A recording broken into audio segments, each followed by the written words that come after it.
वापस आने का शुक्रिया। आज हम अपने मैंडेट से, जो मैंडेट होता है the leading headlines of the day से हट के आज शाम हमने लैला के नाम की है, क्योंकि एक 10 साल की बच्ची को यतीम होने से बचाने की कोशिश हम करना चाहते हैं बतौर बहैसियत एक कौम, और आपकी इसके अंदर मदद दरकार होगी। जिस तरह मैंने कहा, 4 आने की बात है, 20 करोड़ अवाम, 4 आने की बात है अगर इकट्ठे कर सकें। ये अकाउंट नंबर अभी चल भी रहा है आपकी टेलीविजन स्क्रीन पे। हमारे साथ नैयर बुखारी साहब मौजूद हैं, पाकिस्तान पीपल्स पार्टी से ताल्लुक़ रखते हैं। नैयर साहब अस्सलाम वालेकुम। वालेकुम अस्सलाम। बहुत बहुत शुक्रिया, आपने आज कॉल किया। शुक्रिया आपका भी, आपने मुझे याद किया। मुझे बताइएगा नैयर बुखारी साहब, चलें, ये मैंने याद किया, ये अच्छा हुआ, एक क्लैरिफिकेशन होगी। मुझे लगा कि आपने खुद कॉल किया है। I am actually glad sir, because मैं ब्रेक पे जाने से पहले ये कह रही थी कि हम पॉलिटिकल डिस्कशंस से इतने ऑब्सेस्ड हो जाते हैं हमारे प्राइम टाइम के अंदर, और कुछ चलता नहीं है, कुछ बिकता नहीं है, कुछ देखना नहीं कोई चाहता, कि हम ह्यूमन स्टोरीज अगर हों या एक आम पाकिस्तानी की ज़िंदगी की बात हो तो वो हमारे लिए अहमियत नहीं रखती। इसी तरह एक 10 साल की बच्ची लैला इधर मौजूद है, शायद आपको गुजरते हुए आपकी आंख पड़ी हो किसी स्क्रीन के ऊपर। ये 10 महीनों से सड़कों के ऊपर चिल्ला रही है, रो रही है कि इसके वालिद को वापस लाया जा सके, जो सोमालियन पायरेट्स हैं जिनको यरगमाल बनाया हुआ है दीगर 3 पाकिस्तानियों के साथ। बुखारी साहब, आपकी पार्टी हुकूमत में है और मायूसी के सिवा और ना करने के सिवा और कुछ नहीं मिला। बुखारी साहब, वंस अगेन मैं आपको बताऊं, रहमान मलिक साहब को इस खानदान ने फ़ोन किया, उन्होंने इनकी बात सुनी और कहा मैं अभी आपको 10 मिनट में कॉल करता हूं। वो दिन है, आज का दिन है कि रहमान मलिक साहब ने कॉल बैक नहीं किया। फिरदौस आशिक अवान कहती हैं कि हम पैसे दे के जो है अभी अपनी हैसियत कम नहीं करेंगे सोमालियन पायरेट्स के सामने।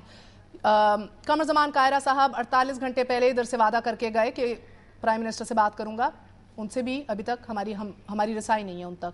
क्या कहना चाहेंगे आप? देखिए जी, ये तो ऑब्वियसली मैंने वो जरूर टेलीविजन पे देखा, उस बच्ची के आंसू और जिस अंदाज से वो अपने वालिद की वापसी की मुंतज़िर है। और आप देखें कि हर वो शख्स जिसकी औलाद है उसको अगर आप देखें और जिस तरह वो बिलबिला के वो रो रही थी और वो अपने गुर्दे बेचने को तैयार हैं, और ताकि तो किधर है हमारी हुकूमत सर?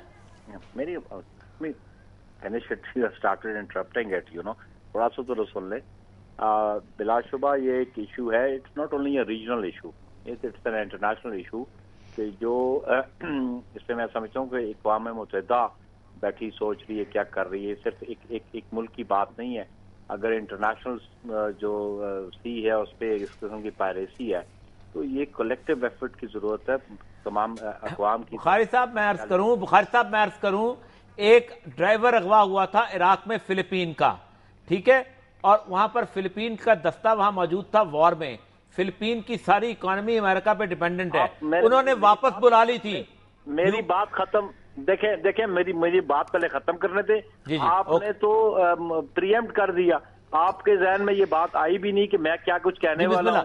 बिस्मिल्लाह, हम खुशखबरी सुनना चाहते हैं, सुनाइए। देखिए जी, श्योरली मैं समझता हूँ कि यहाँ पे गवर्नमेंट का बिल्कुल उसका रोल बनता है, और इसको डिप्लोमेटिक चैनल्स के अलावा भी जो रैंसम की बात है, ऑब्वियसली रैंसम जो है वो डिमांड करते हैं, तो फिर इसमें नेगोशिएशंस भी होती हैं और इस पे डिप्लोमेटिक चैनल भी यूज होता है। उस मुल्क में जो आपके एम्बेसडर हैं उनकी इन्वॉल्वमेंट बहुत जरूरी है, फॉरेन ऑफिस की इन्वॉल्वमेंट बहुत जरूरी है, और हर हाल में मैं समझता हूँ कि वो जो 4 पाकिस्तानी वहाँ पे उन्होंने रैंसम के लिए रोके हुए हैं, उनको वापस आना चाहिए, और उसके लिए गवर्नमेंट्स को एफर्ट करने चाहिए। बड़े बुनियादी बात ये, छोड़िए सब बात, अभी तक हुए नहीं, सवाल कर लूं, मेरे पास वक्त कम है।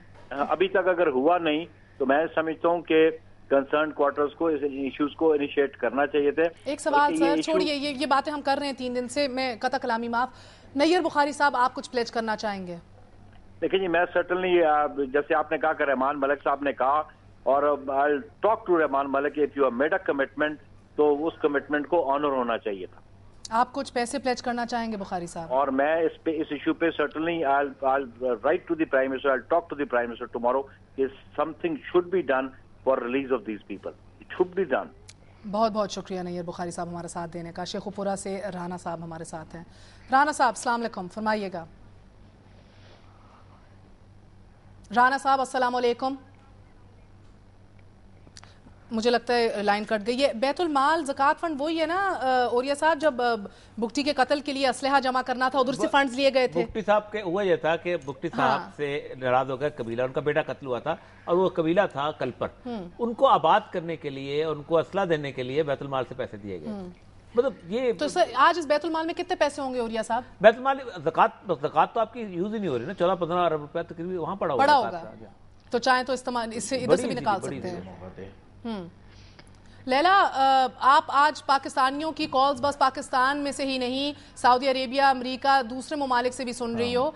मैं आपसे जानना चाहती हूँ बच्चे, आपको एक और हमारे सीनियर रहनुमा ने, एक सियासी शख्सियत ने वादा करके आज वो फिर गए हैं, आपको हौसला हुआ है? अंकल बताएंगे मेरे। जी अस्करी साहब। हाँ देखिए, मैं बताऊं कि पहली मर्तबा हुकूमत की तरफ से किसी आदमी ने अच्छी बात कही है, पहली मर्तबा उसने बताया कि क्या ड्यूटीज होती है हुकूमत की। चलिए, यही चीज हम चाह रहे थे, अगर कोई पैसा ना भी देता हो, इन्होंने अपनी ड्यूटीज बता दी, किस किस तरह से करना चाहिए, इस तरह से एफर्ट करना चाहिए। अगर आज ये शुरू से करते तो ये पाकिस्तानी रिहा हो चुके होते, तो इन्होंने खुद तस्लीम कर लिया कि हमारी गवर्नमेंट ने कुछ नहीं किया है। और मैं अब आखिरी वक्त में तमाम हजरात का, जो कि मुखैर हजरात अमेरिका से, सऊदी अरब से, इस्लामाबाद से, बच्ची ने और सबों ने जिस तरह से ताउन किया, मैं सबका शुक्रिया। एक सेकंड, मेरा वक्त खत्म हो गया अस्करी साहब, एक सेकंड। मलिक तारिक साहब, एक कॉलर हमारे साथ मौजूद है कि इन्होंने हमारे मलिक साहब, आप क्या कहना चाहेंगे मुख्तसर? मेरा वक्त खत्म हो गया है। मैं सबसे पहले तो ये कहूंगा कि बच्ची, आप हिम्मत नहीं हारो, जो बच्ची लैला बैठी हुई है उसके लिए हम पाकिस्तानी है ना, ये अमीर, ये लोग जो हुकूमत में बैठे हुए इत्तेहादी, इन्होंने कुछ भी नहीं करना। ये बुखारी साहब की अपने बातें भी सुनी, करोड़पति खरबपति, मैं खुद इस्लामाबाद का रहने वाला हूँ, इन्होंने जो कब्जे किए हैं जमीनों पे खरबों रुपए के हैं। अगर ये लोग चाहें तो 5 करोड़ रुपया इनफ, कोई मनी नहीं है। 2 करोड़ आप क्या देते हैं अपने, हम इस बच्ची के लिए कल से इंशाअल्लाह हम रोड पे निकलेंगे। थैंक यू मलिक साहब, बहुत बहुत शुक्रिया। लैला, आप क्या कहना चाहोगी? मेरा वक्त खत्म हो गया, कुछ कहना चाहती हो मेरे बच्चे? ये हुक्मरान तो बेहस है, मैं इन लोगों का शुक्रिया अदा करना चाहती हूँ। ये लोग हमारी फैमिलियों की तरह है। और ये जो आप जिनको कायरा साहब को आप ये लाइन पे लेना चाह रही थी, ये कभी नहीं आएंगे। इन्हें अपनी ड्यूटी का नहीं पता, अपनी ड्यूटी का नहीं पता। एक 10 साल की बच्ची पहचान गई है कि आज का फेडरल मिनिस्टर अपनी ड्यूटी नहीं जानता। क्या बात।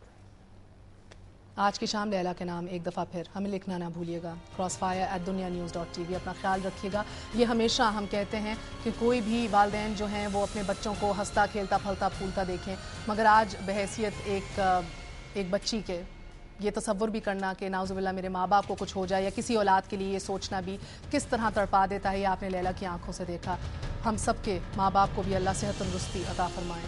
आज के लिए इजाज़त दीजिए। गुड नाइट, अल्लाह हाफिज़।